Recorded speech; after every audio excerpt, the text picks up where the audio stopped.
que é a relação VQ? É a relação ventilação-perfusão. Então, a relação VQ, ventilação é o quê?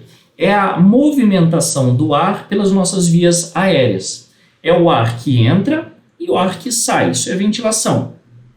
Difusão é quando esse ar migra do alvéolo para o capilar sanguíneo ou o contrário. É a difusão. E perfusão é quando esse ar, principalmente o oxigênio, se liga à hemoglobina que está presente na hemácia.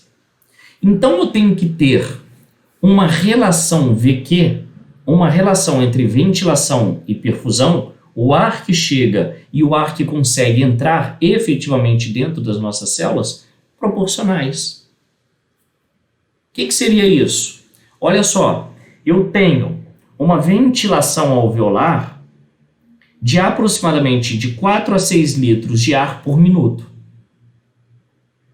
E eu tenho um fluxo sanguíneo de 5 litros, aproximadamente. Isso é uma média. Então, isso tem que ser proporcional. Se eu tenho de 4 a 6 litros por minuto, eu tenho uma média de quanto? 5. Então, para cada 5 litros de ar, eu tenho 5 litros de sangue. Isso é proporcional a cada indivíduo. Se você tem 6 litros de sangue, vai ter 6 litros de ar. Se você tem 4 litros de sangue, vai ter 4 litros de ar. Isso tem que ser proporcional. Então, a relação VQ é o tanto de ar ventilado, vamos colocar 5, dividido sobre 5 litros. 5 dividido por 5 dá 1. Então, essa é a relação VQ ideal. 1. Sempre ter proporcionalmente a mesma quantidade de ar para a mesma quantidade de sangue. Isso é ideal. E está aqui, ó, a relação VQ normal é até aceito uma pequena variação para menos e para mais. Ou seja, 1 é o ideal, mas é aceito de 0,8 até 1,2. Então, se você dividir a ventilação alveolar pelo fluxo sanguíneo, se der entre 0,8 e 1,2, a gente tem uma relação VQ normal. Agora, se a relação VQ estiver comprometida na ventilação alveolar ou no fluxo sanguíneo, aí a gente pode levar esse indivíduo ao que a gente chama de hipoxemia, que é a diminuição de oxigênio na circulação. E essa diminuição pode ser causada pelo problema na ventilação alveolar ou pelo problema no sistema cardiovascular. Então, a relação VQ é muito importante, porque ela pode levar o indivíduo à hipoxemia. Vejam bem o exemplo aqui que está à esquerda, né? Vamos levar em consideração que esse quadrinho aqui do meio, ó, essa representação do meio aqui é o ideal. Mas vejam bem que logo ao lado dele eu tenho uma obstrução na passagem de ar.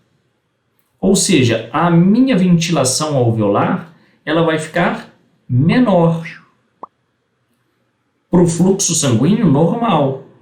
Então vamos dizer que ao invés de eu ter 5 litros de ar chegando aqui, eu tenho 2. Eu pego esses 2 e divido por 5. Eu vou ter um valor muito menor do que 1. Isso eu vou ter o chamado efeito Shunt. Eu vou ter uma quantidade de sangue normal para uma quantidade de ar insuficiente. A mesma coisa quando aqui, ó, olha só, aqui eu tive uma telectasia, murchou. Aqui, ó, o ar está chegando aqui, não está vindo nada para cá, está 0. Ou seja, eu vou ter 0 dividido por 5. 0 dividido por 5, 0. Muito menor do que 1. Eu vou ter o efeito Shunt. Então, o que é o efeito Shunt, para vocês entenderem de forma bem clara? O efeito Shunt é quando eu tenho a circulação sanguínea normal, mas o ar que está chegando ali, o ar que está chegando pela nossa via aérea, esse ar está sendo insuficiente. Então, esse indivíduo vai entrar em hipoxemia. E o contrário, eu tenho aqui nessas outras duas representações aqui, ó, o fluxo aéreo normal, mas eu tenho uma obstrução capilar. Eu não tenho quantidade de hemácia chegando o suficiente aqui. Eu tenho uma diminuição no fluxo sanguíneo que deveria ser 5 litros, vamos colocar, está chegando menos. Está chegando 4, está chegando 3, está chegando 2. Opa, então eu tenho uma quantidade de ar normal, mais uma quantidade de sangue insuficiente. Eu tenho o chamado espaço morto.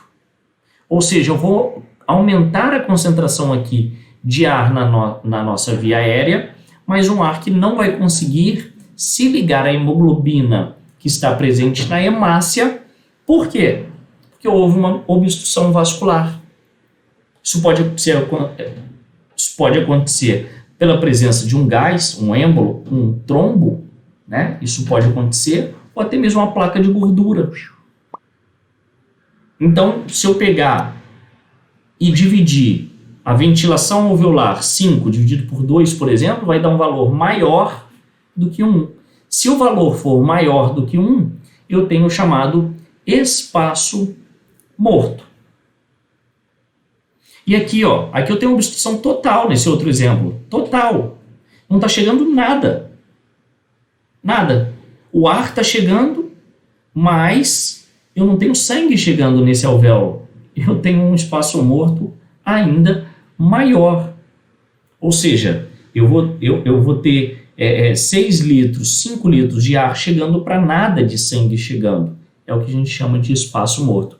Então, em qualquer uma das duas situações, tanto de espaço morto como de efeito shunt, eu posso levar o indivíduo a uma hipoxemia, que é a diminuição de oxigênio na corrente sanguínea, dificultando assim em muito a sua troca gasosa, né? Dificultando em muito a sua respiração, a sua assimilação desse oxigênio.